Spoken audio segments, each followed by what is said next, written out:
তখন প্রায় পাগলের মতো অবস্থা। সে বললো, আমি কাঁদতে না পারলে আমি আর বাঁচবই না শরীর, তুমি বলে দাও আমি কী করলে আমার কান্না আসবে।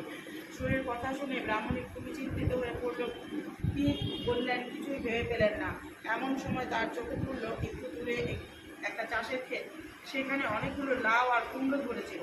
ব্রাহ্মণী দয়ালাকে বললেন, যাও সই, ওই ক্ষেতটা দেখা যাচ্ছে খুব লাউ আর কুমড়ো ফলেছে, ওখানে ওই ক্ষেতে গিয়ে লাউ কুমড়োগুলোকে তুলে নাও আর লাউগুলোকে একবারে চিড়ে তুলে দাও, তাহলে চাষারা খুলে হাঁটুতে ওই মরা হাঁটুতে বেঁচে উঠল। তাই দেখে রাজার লোকেরা একেবারে অবাক হয়ে গিয়ে আর সব কথা রাজারে জানাতে গিয়ে সব শুনে রাজা খুশি হলেন আর গোয়ালা বউকে অনেক ধন্যবাদ দিলেন। এবারেও কোনো কাজ হলো না দেখে ব্রাহ্মণী বুঝলেন যে এবারেও আমার মূর্তি দয়াই হয়েছে। ব্রাহ্মণী তখন বললেন, দেখো শরীর এক কাজ করো, কতদিন ভীষণ নাড়ু